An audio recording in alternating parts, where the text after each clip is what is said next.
जय हिंद, वंदे मातरम। आप सभी का पॉलिटी विद संजय वर्मा में स्वागत है। तो आज की क्लास में हम देखेंगे पॉलिटी का जो है प्रैक्टिस सेट 2 देखेंगे, और ये जो क्लास है विभिन्न प्रतियोगी परीक्षाओं के लिए महत्वपूर्ण होगी। तो चलिए जो है इस क्लास को एकदम बेहतरीन तरीके से कंटिन्यू करते हैं। तो एक बार जो भी विद्यार्थी इस सेशन को देख रहे हैं, इस सेशन को एक दूसरे के पास शेयर कर सकते हैं, चैनल को सब्सक्राइब भी कर सकते हैं यदि ये जो है आपको यूजफुल लगे तब। चलिए दोस्तों देखते हैं कि आपसे पहला प्रश्न पूछा जा रहा है कि भारतीय निर्मात्री परिषद की जो झंडा समिति है इसके अध्यक्ष कौन थे, आपको बताना है। और यहाँ पर जो है 4 विकल्प दिए हैं। पहला विकल्प जैसा कि आप लोग देख पा रहे हैं डॉक्टर राजेंद्र प्रसाद दिया है, और जेबी कृपलानी दिया है, पंडित जवाहरलाल नेहरू दिया है, डॉक्टर भीमराव अंबेडकर दिया है। तो फटाफट जो है आप लोग कमेंट के माध्यम से बताएं कि इसका जो है राइट आंसर क्या होगा। यदि बात किया जाए दोस्तों कि संविधान निर्मात्री परिषद की जो झंडा समिति है, इस झंडा समिति के जो अध्यक्ष है दोस्तों ये 2 प्रकार से बनाए गए थे। यदि अध्यक्ष की बात किया जाए तो इसमें जो है क्या था, एक जो है स्थायी अध्यक्ष थे और एक जो है अस्थायी अध्यक्ष थे।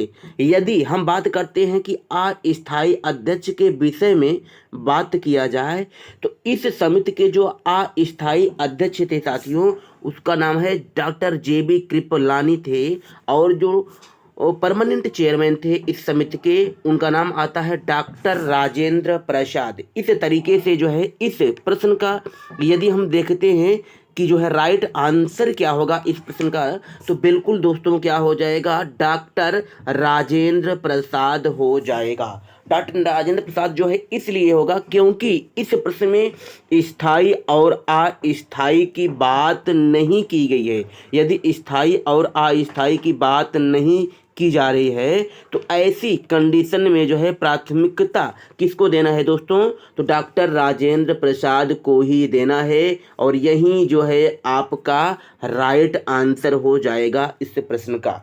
और यदि हम बात करते हैं अगला जो विकल्प दिया है, इसमें नंबर 3 विकल्प दिया है पंडित जवाहरलाल नेहरू को दिया है। तो पंडित जवाहरलाल नेहरू जो थे, यदि इसके विषय में हम बात करते हैं तो पंडित जवाहरलाल नेहरू जो हैं ये संघ संविधान समिति के अध्यक्ष थे, और यह जो है संघ शक्ति समिति के अध्यक्ष जो है पंडित जवाहरलाल नेहरू ही थे। और यदि इसी कड़ी में हम देखते हैं कि अगला जो विकल्प दिया है डॉक्टर VR अम्बेडकर दिया है, तो डॉक्टर VR अम्बेडकर जो थे ये जो है प्रारूप समिति के अध्यक्ष थे, और इसी प्रारूप समिति के अध्यक्ष होने के कारण डॉक्टर भीमराव अंबेडकर को फादर ऑफ इंडियन कॉन्स्टिट्यूशन के नाम से जाना जाता है, तथा इन्हें जो है आधुनिक मनु के नाम से भी जाना जाता है। इस तरीके से आप सभी ने यहाँ पर देखा कि इस प्रश्न का आपका जो राइट आंसर हो गया है वह क्या है, डॉक्टर राजेंद्र प्रसाद है। और चलिए जो है आशा और उम्मीद करते हैं कि आपको इस जो पहला प्रश्न है इसमें जो है आपको सारी बातें समझ में आई होंगी। चलिए जो है आपके लिए इस प्रश्न में हम आगे जो है व्याख्या लेकर के आए हैं, और व्याख्या के माध्यम से आपको बताते हैं कि क्या क्या समितियां हैं संविधान में बनाई गई थी संविधान का निर्माण करने के लिए, और उनके अध्यक्ष कौन कौन थे। तो एक बार जो है आप लोग अच्छे से पॉइंट टू पॉइंट जो है बात को नोट करते चले अपनी कॉपी में। चलिए दोस्तों जैसा कि आप लोग देख पा रहे हैं इसमें व्याख्या में दिया है संविधान सभा की प्रमुख समितियों का नाम जो है यहाँ पर दिया गया है। जैसे एक समिति बनाई गई थी, नियम समिति थी, और नियम समिति जो है इसके अध्यक्ष कौन थे, डॉक्टर राजेंद्र प्रसाद थे। और अगली जो समिति बनाई गई थी संघीय शक्ति समिति बनाई गई थी, और इस समिति के अध्यक्ष जो थे पंडित जवाहरलाल नेहरू थे। और अगली जो समिति है संघ संविधान समिति थी, और संघ संविधान समिति के अध्यक्ष की बात किया जाए, इन दोनों समितियों के अध्यक्ष की बात किया जाए, या अर्थात यहाँ पे आपने देखा संघ शक्ति समिति या संघ संविधान समिति, इन दोनों के अध्यक्ष जो है पंडित जवाहरलाल नेहरू ही थे। और अगली हम देखते हैं कि अगली क्या है, प्रांतीय संविधान समिति है, और इसके अध्यक्ष जो है सरदार वल्लभ भाई पटेल थे। और ये जो समिति है बहुत ही महत्वपूर्ण समिति है। अगली है संचालन समिति। संचालन समिति के अध्यक्ष जो है डॉक्टर राजेंद्र प्रसाद थे। और अगली समिति आती है प्रारूप समिति, जिसे ड्राफ्ट कमेटी के नाम से जाना जाता है। तो इस समिति के अध्यक्ष जो है डॉक्टर BR अम्बेडकर थे। अगली समिति है झंडा समिति, और झंडा समिति के अध्यक्ष जो हैं JB कृपलानी थे। तो यहाँ पे आपने महत्वपूर्ण समितियों के विषय में देखा, और इसी कड़ी में जो है आगे भी कुछ महत्वपूर्ण समितियां हैं, उनके विषय में जो है आप लोग अवलोकन कर सकते हैं। अगली समिति आती है साथियों राज्य समिति। इन राज्यों की समझौता के लिए जो समिति बनाई गई थी, उस समिति के जो चेयरमैन थे उनका नाम है पंडित जवाहरलाल नेहरू है। और अगली समिति है परामर्श समिति है, और इस समिति के अध्यक्ष सरदार वल्लभ भाई पटेल थे। और अगली समिति आती है सर्वोच्च न्यायालय समिति, और इस समिति के जो अध्यक्ष थे S वरदाचार्य थे। और अगली समिति है मूल अधिकारों से संबंधित उप समिति थी, और इसके अध्यक्ष JB कृपलानी थे। अल्पसंख्यक उप समिति है, इसके अध्यक्ष जो है HC मुखर्जी हैं। और संविधान समीक्षा आयोग जो है, इसके अध्यक्ष जो है MN भट्टाचार्य हैं। इस तरह से आपने यहाँ पर जो है प्रमुख समितियों के विषय में आपने व्याख्या के माध्यम से अवलोकन किया। तो एक बार यदि आप लोग चाहते हैं तो फटाफट जो है इसका स्क्रीनशॉट ले सकते हैं। यदि आपको इस क्लास की PDF प्राप्त करना है तो आप जो है हमारे टेलीग्राम चैनल से ज्वाइन कर सकते हैं, और वहाँ पर जो है इसकी PDF जो है आपको मिल जाएगी। चलिए अगले प्रश्न का हम मूल्यांकन करते हैं, और आप लोग फटाफट जो है ऐसे कमेंट के माध्यम से आंसर अपना स्वयं जो है बताते चले। चलिए दोस्तों देखते हैं अगले प्रश्न में आपसे पूछा जा रहा है कि भारतीय संविधान में अपनाया गया प्रावधान उस देश के संविधान कौन सा युग्म सुमेलित नहीं है, आपको बताना है। और यहाँ पर जो है कुछ विकल्प हैं, इन विकल्पों के माध्यम से आपको राइट आंसर का चयन करना है कि कौन सा सुमेलित नहीं होगा।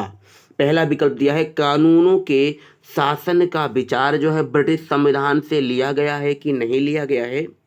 और अगला है मौलिक अधिकारों का चार्टर जो है संयुक्त राज्य अमेरिका से लिया गया है कि नहीं।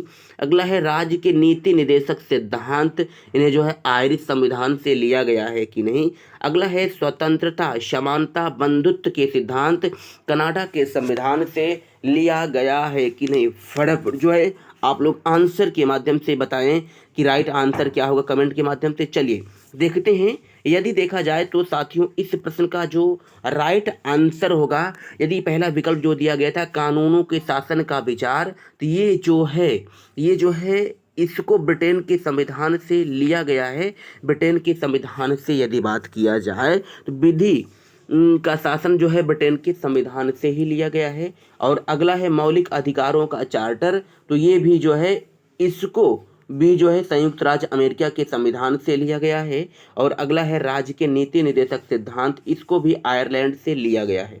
स्वतंत्रता समानता और बंधुत्व के सिद्धांत जो है ये जो है कनाडा के संविधान से इसको नहीं लिया गया है, बल्कि इनको जो है फ्रांस के संविधान से लिया गया है। इस तरीके से आप सभी ने देखा कि जो है इस प्रश्न का जो राइट आंसर होगा आपका क्या हो जाएगा, बिल्कुल बताएं आप लोग क्या हो जाएगा। इस प्रश्न का राइट आंसर हो जाएगा D, यानी स्वतंत्रता समानता और बंधुत्व और उनके जो सिद्धांत हैं इनको कनाडा के संविधान से लिया गया है। अर्थात प्रश्न संख्या जो 2 है इसका जो राइट आंसर होगा D हो जाएगा। और चलिए हम इसी कड़ी में जो है अगले मतलब इसकी व्याख्या देख लेते हैं कि क्या इसके अंतर्गत देखा जाए तो आपके एग्जाम में कुछ महत्वपूर्ण बिंदु आते हैं। चलिए इसकी व्याख्या देखते हैं, तो आप लोग बिल्कुल एकदम पॉइंट टू पॉइंट सारी बातों को नोट करते चलेंगे, और जहाँ पे जो चीज़ें आपको नहीं समझ में आती हैं आप लोग कमेंट के माध्यम से बता भी सकते हैं। चलिए यदि बात किया जाए दोस्तों संविधान में किन किन बातों को जो है कहाँ कहाँ से लिया गया है, इसमें जो प्रमुख रोल आता है भारत सरकार अधिनियम 1935 में आता है। और यहाँ से देखा जाए तो राज्यपाल के कार्यालय लिए गए हैं, लोक सेवा आयोग को लिया गया है, संघीय योजना ली गई है, न्यायपालिका लिया गया है, आपातकालीन प्रावधान जो है लिया गया है, और उद्देश्य संकल्प भी लिया गया है। चलिए अब आगे देखते हैं जो ब्रिटिश संविधान है, जो ब्रिटेन का संविधान है, तो हम देखते हैं कि ब्रिटेन के संविधान से क्या क्या बातें ली गई हैं। तो चलिए देखते हैं ब्रिटेन के संविधान से।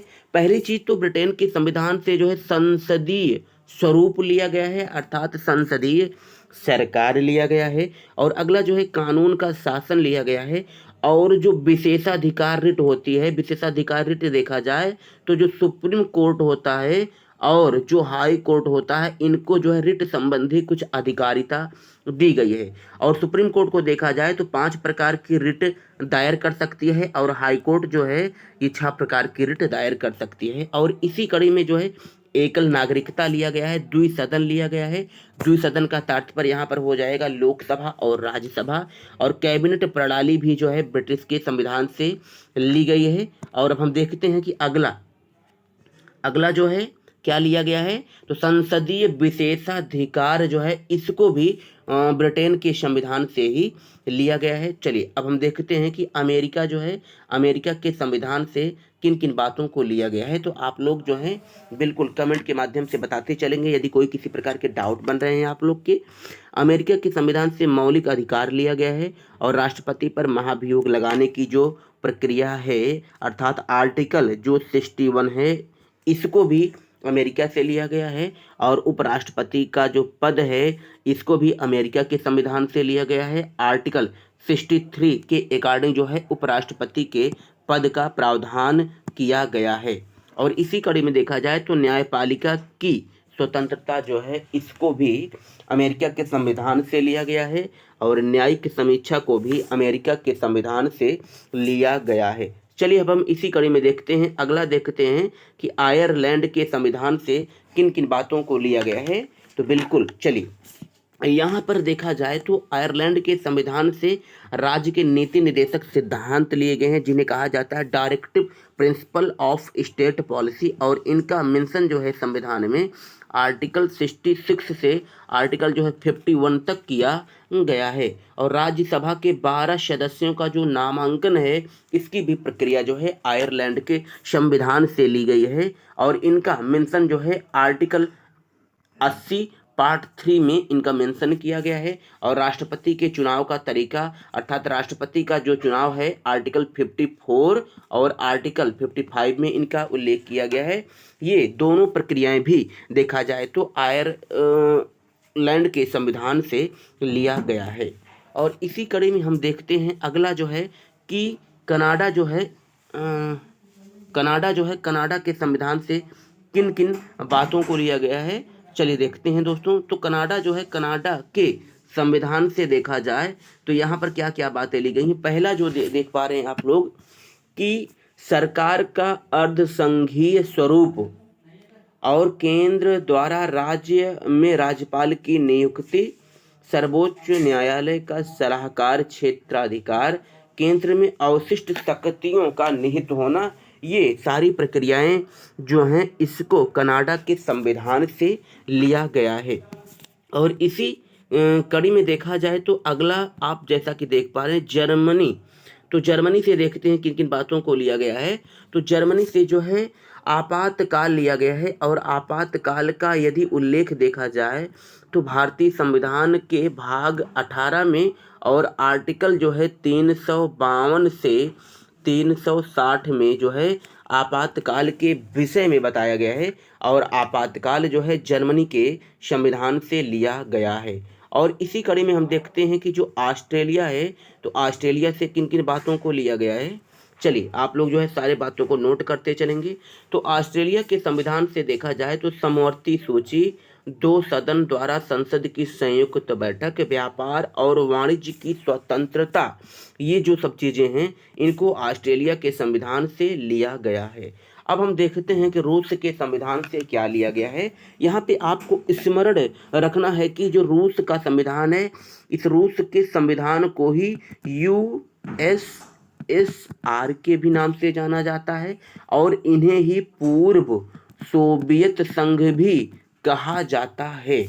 और यहाँ पर देखा जाए तो रूस से जो है मौलिक कर्तव्य लिया गया है और प्रस्तावना में सामाजिक, आर्थिक और राजनीतिक दृष्टि के न्याय जो हैं इनको भी रूस के संविधान से लिया गया है। चलिए हम आगे देखते हैं कि जो फ्रांस है, फ्रांस से किन किन बातों को लिया गया है। चलिए आप नोट करते चलेंगे। यदि फ्रांस से देखा जाए तो जो है प्रस्तावना में गणतंत्र, स्वतंत्रता, समानता और बंधुत्व जो है फ्रांस से लिए गए हैं। और जो है दक्षिण अफ्रीका से देखा जाए तो संविधान संशोधन प्रणाली और राज्यसभा के सदस्यों का चुनाव जो है दक्षिण अफ्रीका से लिया गया है। संविधान संशोधन की प्रक्रिया जो है इनका मेंशन आर्टिकल 368 में किया गया है और राज्यसभा के सदस्यों का चुनाव जो है आर्टिकल 8 पार्ट 4 में किया गया है। और हम देखते हैं कि अगला जो है जापान, जापान के संविधान से क्या लिया गया है। तो जापान जो है, जापान के संविधान से देखा जाए तो कानून द्वारा स्थापित प्रक्रिया या जिसे कह सकते हैं विधि द्वारा स्थापित प्रक्रिया जो है इसको जो है जापान के संविधान से लिया गया है और इनका मेंशन जो है आर्टिकल 21 में किया गया है। और आर्टिकल 21 जो है इसी में ही क्या है, प्राण एवं जीवन की स्वतंत्रता का अधिकार है। चलिए अब हम जो है अगले प्रश्न की तरफ बढ़ते हैं कि अगला प्रश्न जो है क्या आपसे पूछा जा रहा है। आप लोग कमेंट के माध्यम से बिल्कुल आंसर बताते चलेंगे।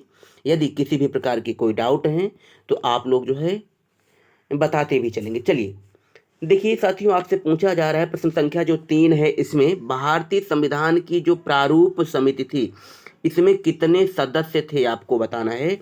यहाँ पर विकल्प दिया है 5 दिया है, 7 दिया है, 3 दिया है और 10 दिया है। आप लोग फटाफट जो है कमेंट के माध्यम से बताएं कि प्रारूप समिति में कुल कितने मेंबर्स थे। यदि देखा जाए कि प्रारूप समिति जो है इसका गठन कब किया गया था तो 29 अगस्त 1947 को प्रारूप समिति का गठन किया गया था और प्रारूप समिति में कुल जो है 7 सदस्य थे। अब चलिए हम देखते हैं कि इस प्रश्न की व्याख्या यहाँ पर किस प्रकार से की गई है और व्याख्या को आप लोग अच्छे से नोट करते चलेंगे अपनी कॉपी में। तो यहाँ पर यदि 7 सदस्यों में बात किया जाए तो जो पहले सदस्य थे उनका नाम है डॉक्टर BR अम्बेडकर और डॉक्टर भीमराव अम्बेडकर जो थे यही जो थे प्रारूप समिति के अध्यक्ष थे। और अगला नाम आता है N गोपाल स्वामी आयंगर और N गोपाल स्वामी जो आयंगर थे ये जो थे कांग्रेस जो है विशेषज्ञ थे, इनका संबंध जो है कांग्रेस पार्टी से था। और अगला है अल्लादी कृष्णा स्वामी अय्यर हैं। अल्लादी कृष्णा स्वामी अय्यर जो थे ये मुस्लिम संप्रदाय से संबंधित थे और डॉक्टर के एम मुंशी का भी जो संबंध है वह कांग्रेस पार्टी से था। और अगला था सैयद मोहम्मद सादुल्लाह और सैयद मोहम्मद सादुल्लाह का संबंध मुस्लिम पार्टी से था। और अगली तौर पर देखा जाए तो अगला जो नाम आता है N माधव राव थे और N माधव राव के पहले यदि बात किया जाए तो इनके स्थान पर BL मित्र थे। और अगले सदस्य को देखा जाए तो TT कृष्णमाचारी थे और TT कृष्णमाचारी के पहले DP खेतान थे। इस तरीके से आप सभी ने देखा कि प्रश्न संख्या जो तीसरा था इसका जो राइट आंसर आपने 7 देखा। और एक बार जो है आप लोग स्क्रीनशॉट ले सकते हैं, इसलिए मैं क्वेश्चन को बार में जो है रिपीट कर रहा हूँ, फटाफट जो है आप लोग इसका स्क्रीनशॉट ले सकते हैं। चलिए अब अगला जो प्रश्न आपसे पूछा जा रहा है प्रश्न संख्या जो 4 है, इसमें आपसे पूछा जा रहा है कि भारतीय संविधान की किस अनुच्छेद में राज्य सरकार को ग्राम पंचायत के गठन के विषय में उल्लेख करता है। और यहाँ पर कुछ विकल्प हैं, आर्टिकल 32, आर्टिकल 40, आर्टिकल 48, आर्टिकल 78। तो आप लोग कमेंट के माध्यम से बताएं इस प्रश्न का राइट आंसर क्या होगा। और ये जो प्रश्न है ये GIC के एग्जाम में पूछा गया है, तो आप जान ही सकते हैं कि कितना जो है महत्वपूर्ण प्रश्न हो सकता है। चलिए हम देखते हैं कि इस प्रश्न का जो है राइट आंसर क्या होगा।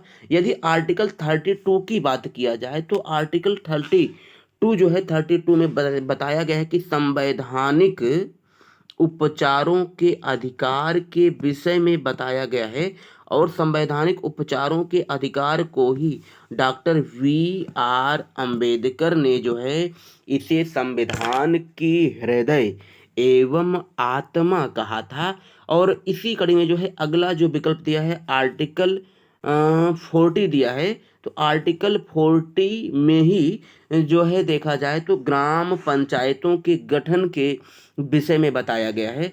और अगला जो विकल्प दिया है आर्टिकल 48 दिया है। तो आर्टिकल 48 जो है इसके देखा जाए तो कई पार्ट हैं। आर्टिकल 48 के जो है कई पार्ट हैं। इसमें देखा जाए तो इसमें जो है आर्टिकल 48 में जो बताया गया है, इसमें कहा गया कि राज्य जो है कृषि का वैज्ञानिक ढंग से पुनर्गठन करेगा। और आर्टिकल 48 का एक पार्ट है, आर्टिकल 48 का है, तो इसमें कहा गया कि राज्य जो है प्राकृतिक पर्यावरण का रक्षा एवं संवर्धन करेगा। ये चीज़ें बताई गई हैं। और इसी कड़ी में जो अगला विकल्प दिया है कि आर्टिकल 78 दिया है।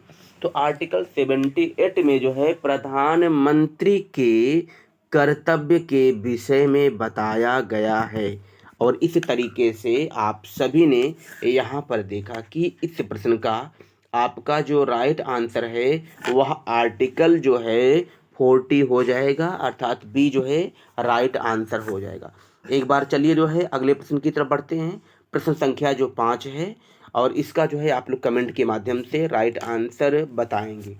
आपसे पूछा क्या जा रहा है कि जो है संविधान के किस अनुच्छेद में संविधान के संशोधन की प्रक्रिया का उल्लेख किया गया है। और विकल्प में दिया है आर्टिकल 352 दिया है, 356 दिया है, 360 दिया है, 355 दिया है। आप लोग फटाफट कमेंट के माध्यम से बताएंगे कि राइट आंसर क्या होगा। चलिए देखते हैं, आप लोग के कमेंट का इंतजार करते हैं। यदि हम बात करते हैं कि आर्टिकल 352 की, तो साथियों आर्टिकल जो 352 है, आर्टिकल 352 में जो है इसमें जो है युद्ध या वाह्य आक्रमण या सशस्त्र विद्रोह की स्थिति में जो है इसमें बात बताई गई है। अर्थात आर्टिकल जो 352 है, 352 में देखा जाए तो राष्ट्रीय आपात के विषय में बताया गया है। और 356 में जो है राष्ट्रपति शासन के विषय में बताया गया है। यदि राज्य की संवैधानिक मशीनरी फेल हो जाती है तो आर्टिकल 356 के अकॉर्डिंग जो है किसी भी राज्य में राष्ट्रपति शासन लगाया जा सकता है। और आर्टिकल जो 360 है इसमें जो है वित्तीय आपात के विषय में बताया गया है। और आर्टिकल देखा जाए तो इसमें से आपका जो राइट आंसर होगा, यहाँ पर थोड़ा सा विकल्प को लिखने में जो है थोड़ा सा त्रुटि हुई है। तो यहाँ पर एक विकल्प आपका था 368 था, और यही जो है आपका राइट आंसर होता है। चलिए अब हम अगले प्रश्न की तरफ चलते हैं। तो बिल्कुल जैसा कि आप सब देख पा रहे हैं, अगले प्रश्न में आप सभी से पूछा जा रहा है कि संविधान के किस अनुच्छेद के अंतर्गत राष्ट्रपति जो है आपातकाल की घोषणा करता है। विकल्प है 352, 356, 360, 361। तो आप लोग कमेंट के माध्यम से बताएं कि राइट आंसर क्या होगा। चलिए, यदि हम राष्ट्रीय अंतर्गत जो है राष्ट्रपति आपातकाल की घोषणा करता है इसके विषय में देखें तो यहाँ पर जो है इसका जो राइट आंसर होगा, बिल्कुल आप लोग कमेंट के माध्यम से बताएं। तो अनुच्छेद जो है 356 हो जाएगा, अर्थात बी जो है आपका राइट आंसर हो जाएगा। और यहाँ पर एक विकल्प दिया है 361। तो 361 में देखा जाए तो राष्ट्रपति 361 में जो है राष्ट्रपति, राज्यपाल और उपराज्यपाल को कुछ विशेष अधिकार दिए गए हैं। जैसे इनके ऊपर जो है किसी भी प्रकार के यदि ये किसी का मर्डर भी कर देते हैं तो इनके ऊपर जो है किसी प्रकार की कोई कार्यवाही नहीं की जा सकती है। चलिए जो है इस प्रश्न की हम व्याख्या देखते हैं। तो व्याख्या में जैसा कि आप लोग देख पा रहे हैं यहाँ पर, हाँ पहला, जैसा कि आप लोग पहला देख पा रहे हैं कि अनुच्छेद जो 352 है, 352 में राष्ट्रीय आपात के विषय में बताया गया है और 356 में राष्ट्रपति शासन के विषय में बताया गया है और जो है 360 में वित्तीय आपात के विषय में बताया गया है। इस तरीके से आपने देखा कि इस प्रश्न का जो राइट आंसर है आपने देखा। चलिए अब हम अगले प्रश्न की तरफ बढ़ते हैं और प्रश्न संख्या जो 7 है इसमें आपसे पूछा जा रहा है कि भारतीय संविधान के मूल संविधान को कितने भागों में विभक्त किया गया था। मूल संविधान को पूछा जा रहा है और ये जो प्रश्न है जीआईसी के एग्जाम में आया हुआ है और विकल्प में दिया है भाग 18, भाग 19, भाग 20, भाग 22 दिया है। आप लोग कमेंट के माध्यम से बताएं कि राइट आंसर क्या होगा। यदि मूल संविधान में देखा जाए तो मूल संविधान में जो है कुल 22 भाग थे, लेकिन यदि गणना की दृष्टि से देखा जाए तो संविधान में जो है गणना की दृष्टि से कुल 25 भाग हैं। अर्थात जो है इस प्रश्न का आपका जो राइट आंसर होगा भाग 22 जो है यही आपका राइट आंसर हो जाएगा। चलिए जो है इसकी हम व्याख्या देख लेते हैं और यहाँ पर जो व्याख्या की गई है आप लोग इसको पॉइंट टू पॉइंट बातों को नोट करते चलेंगे कॉपी में अपने। देखिए संविधान का जो भाग पहला है, भाग पहले में संघ व उसके राज्य क्षेत्र के विषय में बताया गया है और इनका मेंशन जो है आर्टिकल जो है 1 से 4 में किया गया है। और अगला जो है भाग 2 है, भाग 2 में नागरिकता बताई गई है और नागरिकता का उल्लेख जो है अनुच्छेद यहाँ पे 5 से 11 हो गया, यहाँ पे थोड़ा त्रुटि हुई है, अनुच्छेद जो है 5 से 11 में किया गया है। और भाग जो 3 है, भाग 3 में मौलिक अधिकार के विषय में बताया गया है और इनका उल्लेख आर्टिकल 12 से 35 में किया गया है। और जो भाग 4 है, भाग 4 में directive principle of state policy, राज्य के नीति निर्देशक सिद्धांत के विषय में बताया गया है और इनका मेंशन आर्टिकल 36 से 51 में किया गया है। और भाग जो है 4 का है, 4 का है, 4 का में जो है फंडामेंटल ऑफ ड्यूटीज के विषय में बताया गया है। इनका मेंशन जो है आर्टिकल 51 में किया गया है। और भाग जो 5 है, भाग 5 में संघ के विषय में बताया गया है और इनका मेंशन आर्टिकल 52 से 151 में किया गया है। भाग 6 में राज्यों के विषय में बताया गया है, इनका मेंशन जो है आर्टिकल 152 से 237 में किया गया है। और भाग जो 7 है, भाग 7 में है पहली अनुसूची के भाग खा के राज्य थे, इनका मेंशन आर्टिकल 238 में किया गया था, लेकिन इनको जो है निरसित कर दिया गया है, इनको जो है हटा दिया गया है वर्तमान में। और भाग 8 जो है इसमें संघ राज्य क्षेत्र के विषय में बताया गया है। आर्टिकल की बात किया जाए तो आर्टिकल 239 से 242 में इनका मेंशन किया गया है। और इसी कड़ी में हम आगे देखते हैं तो भाग जो 9 है, भाग 9 में पंचायत के विषय में बताया गया है और इनका मेंशन आर्टिकल 243 में किया गया है, यही आपको समझना है अच्छे से।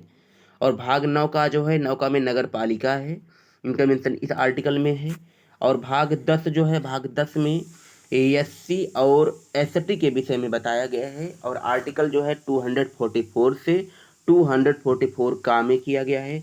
और भाग 11 में संघ और राज्यों के बीच संबंध के विषय में बताया गया है, आर्टिकल 245 से 263 में इनका मेंशन किया गया है। और आर्टिकल जो 12 है, भाग जो 12 है, इसमें वित्त, संपत्तिवाद एवं संविदाएं के विषय में बताया गया है। और आर्टिकल जो है 264 से 300 का में मेंशन किया गया है। भाग 13 में जो है भारत के भीतर व्यापार, वाणिज्य एवं समागम के विषय में बताया गया है और इनका मेंशन जो है आर्टिकल 301 से 307 में किया गया है। और भाग 14 में जो है संघ और राज्यों के अधीन सेवाएं के विषय में बताया गया है और इनका मेंशन आर्टिकल 308 से 323 में किया गया है। भाग 14 का में अधिकरण है, इनका मेंशन 323 ए से 323 बी में किया गया है। भाग 15 में निर्वाचन है, इनका मेंशन 324 से 329 में और भाग 16 में कुछ वर्गों के लिए विशेष उपबंध किया गया है और इनका मेंशन जैसा कि आप लोग देख पा रहे हैं 343 से 342 में किया गया है। भाग 17 में राजभाषा है, इनका मेंशन 343 से 51 में किया गया है। और भाग 18 में आपातकालीन उपबंध है, मेंशन जो है 352 से 360 में किया गया है। भाग 19 में प्रकीर्ण है और इनका मेंशन 361 से जो है 367 में किया गया है। और भाग 20 जो है, भाग 20 में संविधान संशोधन है, इनका मेंशन 368 में किया गया है। और भाग 21 में अस्थायी संक्रमणकालीन विशेष उपबंध है, 369 से 392 में किया गया है। और भाग 22 में संक्षिप्त नाम वर्णन हिंदी में प्राधिकृत पाठ और निरसन है, इनका मेंशन जो है आर्टिकल 393 से 395 में किया गया है। एक बार यदि आप चाहते हैं तो इस क्लास की आप लोग फटाफट जो है स्क्रीनशॉट ले सकते हैं। एक बार जो है हम वीडियो को बैक करते हैं, बिल्कुल आप लोग स्क्रीनशॉट ले सकते हैं। चलिए, यदि आपको स्क्रीनशॉट नहीं मिल रहा है तो आप जो है हमारे यहाँ पर जो मैंने लिंक प्रोवाइड किया है टेलीग्राम चैनल का, वहाँ से आप लोग जुड़ करके जो है हमारे टेलीग्राम चैनल को ज्वाइन कर सकते हैं और वहाँ भी जो है इस क्लास की आपको PDF और हस्तलिखित नोट्स एकदम बेहतरीन तरीके से प्राप्त हो जाएगी। चलिए अगले प्रश्न का हम लोग देखते हैं।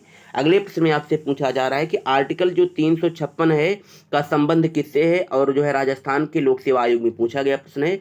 वित्तीय आपात दिया है, राष्ट्रीय आपात दिया है, राष्ट्रपति शासन दिया है, संविधान संशोधन दिया है। तो आप लोग कमेंट के माध्यम से बताएंगे कि राइट आंसर क्या होगा। यदि वित्तीय आपात के विषय में देखें तो आर्टिकल 360 में वित्तीय आपात है, और राष्ट्रीय आपात के विषय में देखा जाए तो आर्टिकल 352 में इनका मेंशन किया गया है।